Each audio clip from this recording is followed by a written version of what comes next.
தினமொரு வசனம். லூக்கா 12வது அதிகாரம் 15வது வசனம். பின்பு அவர் அவர்களை நோக்கி, பொருளாசையை குறித்து எச்சரிக்கையாயிருங்கள். ஏனெனில் ஒருவனுக்கு எவ்வளவு திரளான ஆஸ்தி இருந்தாலும் அது அவனுக்கு ஜீவன் அல்ல என்றார். வாழ்க்கையில் பணம் முக்கியமானது. பணம் அதிகமாக இருந்தால் விரும்பிய பொருட்களை வாங்கி சாப்பிட முடியும். நினைத்தது போல நல்ல நல்ல உடைகளை வாங்கி உடுத்த முடியும். ஏராளமான பொருட்களை வாங்கி வாழ்க்கையை சுகப்படுத்த முடியும். ஒரு குறிப்பிட்ட அளவிற்கு நினைத்ததை எல்லாம் சாதிக்க முடியும். ஆனால் பணத்தினால் சாதிக்க முடியாத பல காரியங்களும் வாழ்க்கையில் உண்டு. எவ்வளவு பணம் கொடுத்தாலும் உள்ளத்திற்கு தேவையான உண்மையான சமாதானத்தையோ சந்தோஷத்தையோ வாங்க முடியாது. எவ்வளவு அள்ளி கொடுத்தாலும் பரிசுத்தத்தை பெற முடியாது.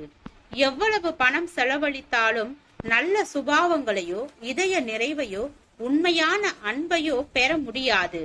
இவைகளை பெற வேண்டுமானால் தேவனோடு நெருங்கிய ஐக்கியமும் ஆழ்ந்த உறவும் அவசியம். ஜெபித்தால்தான் அதனை பெற முடியும். வேதத்தை தியானித்தால்தான் அதனை அடைய முடியும்.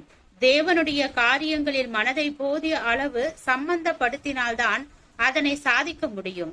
பணமும் பொருளும் மனித வாழ்விற்கு தேவையான நன்மைகள் யாவற்றையும் தருவதற்கு இயன்றவைகளாய் இருந்தால் தேவன் அவைகளை நமக்கு மிகுதியாக தரக்கூடும். ஆனால் வேதாகமம் தேவ உறவையும் தேவ அன்பையும் நாம் அதிகமாக தேட வேண்டிய அவசியத்தை வற்புறுத்துகின்றது. ஏனென்றால் அவைகள் நம்முடைய வாழ்க்கையை சந்தோஷப்படுத்தவும் நிறைவுபடுத்தவும் அர்த்தமுடையதாக்கவும் மிகவும் தேவையானவைகள். சரீர பிரகாரமான தேவைகளுக்கு பணம் தேவை என்பது போல இதய பிரகாரமான உள்ளான தேவைகளுக்கு மேற்கண்ட காரியங்கள் தேவை. ஆகையால் பணம் சம்பாதிப்பதற்கு கொடுக்கும் முக்கியத்துவத்தை போல அதிகமாக தேவனுடைய ஐக்கியத்தை தினமும் பெறுவதற்கும் முக்கியத்துவம் கொடுக்க வேண்டும்.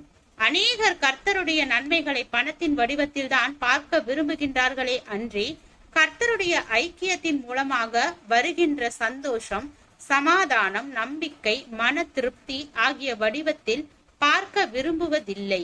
பணத்தை மட்டும் முக்கியப்படுத்தி மற்றவைகளை குறித்து அதிக சிரத்தை கொள்ளாமலும் போதிய நேரங்களை கொடுக்காமலும் போனால் அந்த வாழ்க்கை ஒருபோதும் நிறைவுடையதாகவோ ஒழுங்குடையதாகவோ இருக்காது.